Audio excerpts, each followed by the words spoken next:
that we have by Srila Prabhupada, even though it's very nice, is a condensed version. He's not giving all of the details. Because in the beginning, this book was one of the earliest books that Srila Prabhupada translated. Because he wanted to give the devotees the overview of the whole science of devotional service. So he translated and had this book printed very, very early. I think it was...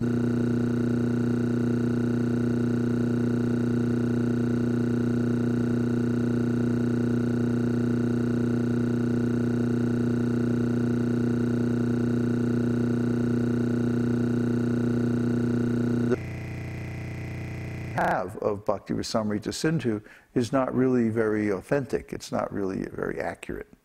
There are many errors, and Prabhupada's English at that time wasn't perfect, and so there were many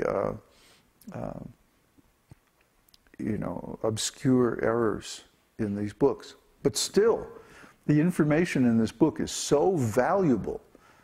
Just because of who Rupa Goswami is, and because he was directly empowered by Lord Chaitanya.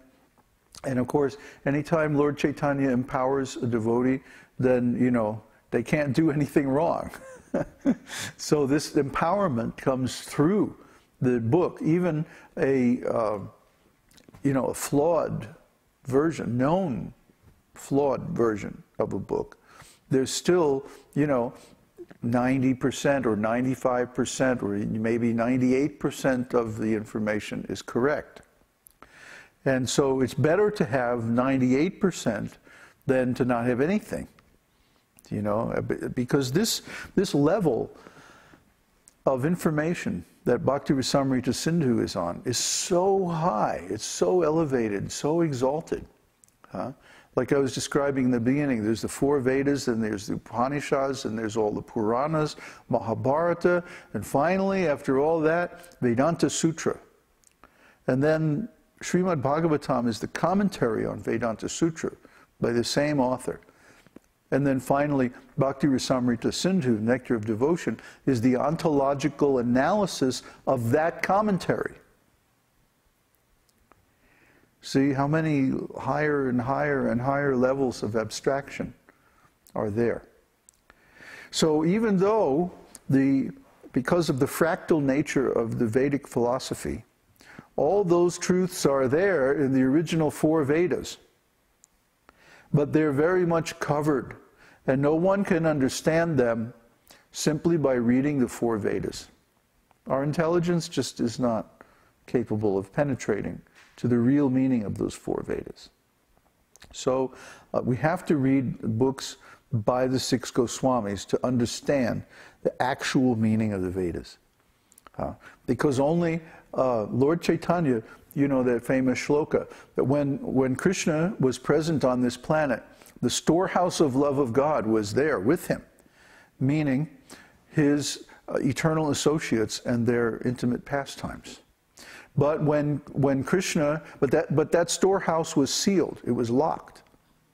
Only those devotees who had literally been born into those pastimes could participate in them. But when Lord Chaitanya appeared, he broke open the storehouse of love of God and distributed the contents to everyone. And he even said things like on his trip to South India, he said, I'm a merchant coming from Bengal with so much stock, but there is no one here to buy my goods, so I have to sell them very cheaply because I don't want to return to Bengal with my goods. After transporting them all this way. So he practically gave them away to anyone. So just see, this nectar of devotion, this is the mature fruit of the Vedic desire tree. And by understanding this knowledge, then one becomes completely conversant with the science of bhakti yoga. So I think it's very, very instructive, for example, that our God brothers and like the Gaudiya Math gurus and people like that, they never preach from Nectar of Devotion. They never talk about Nectar of Devotion. They try to ignore it. They try to make believe it doesn't exist. Because they cannot appreciate this level of transcendental knowledge, and they certainly don't want their disciples getting into it because it would unmask them as not being self-realized. You see, anyone who can't discuss these subject matters, you know, with ease and authority, is certainly not completely self-realized in terms of Lord Chaitanya's instructions. So if a devotee is acting as a spiritual master, but they cannot explain the topics of rasa tattva, if they can't explain the mechanism of devotional service or the different stages of development in Krishna consciousness, then how can they guide their students to the highest enlightenment? It's not possible. They have to realize these truths for themselves so they can speak easily and answer questions with great facility and great authority on the subject to be accepted as complete, completely equipped with all transcendental knowledge. There's a nice shloka in Śrīmad-Bhāgavatam about Shukadeva Goswami, that Shukadeva sat on the Vyasasan, even though he was a young boy. He was only 16 years old, wandering naked in the forest, completely renounced, without any material possessions. He was sitting on the Vyasasan, completely alert and full of all transcendental knowledge, ready to answer any question instantly. You know? So when Maharaj Parikshit asked him many different questions, some of those questions are very, very deep, you know.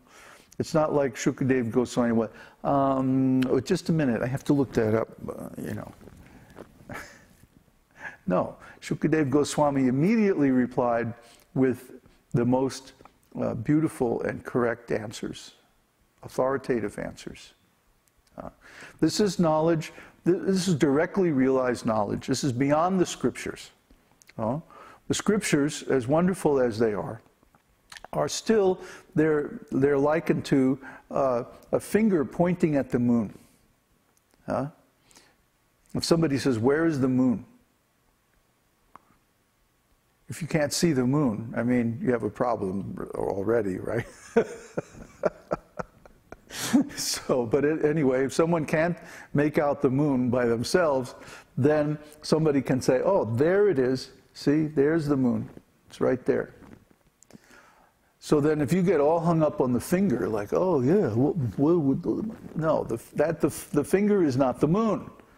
The finger is pointing at the moon." So similarly, Śrīmad-Bhāgavatam and other Vedic scriptures are pointing out Krishna. If you awaken your transcendental consciousness, you can see Krishna directly.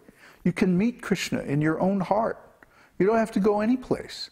You can just sit down under a tree, chant Hare Krishna 24 hours a day until Krishna is willing to reveal himself. Anybody can do this. Nobody's stopping you. It's only because we believe it's not possible, therefore it's not possible for us.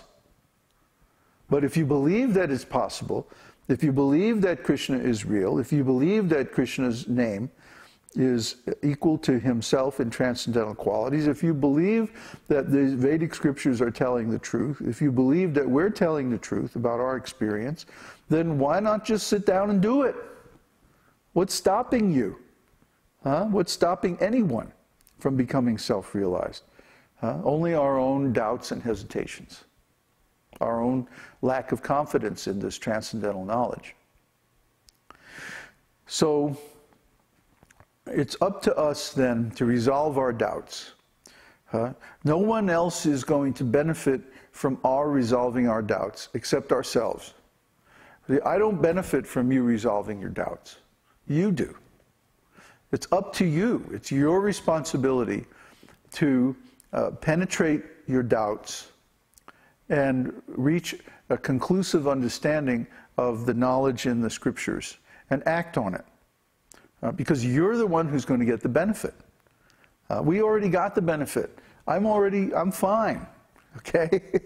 I don't need followers. I don't need anything. I'm complete. I have Krishna. Try to understand. So it's not that I get my jollies from establishing, some little cult. I don't need that. For me, this is something I want to share with others because I got so much satisfaction from it. Then I can see, how people are suffering. And I want to help them. I want to give them the knowledge that helped me. So if you take this knowledge and you resolve your own doubts by researching the scriptures, by following the procedures and getting the results and verifying for yourself that this process works, and then you come to the same transcendental realization, then you will also get the same benefit. See, I don't get the benefit from you becoming self-realized, you do.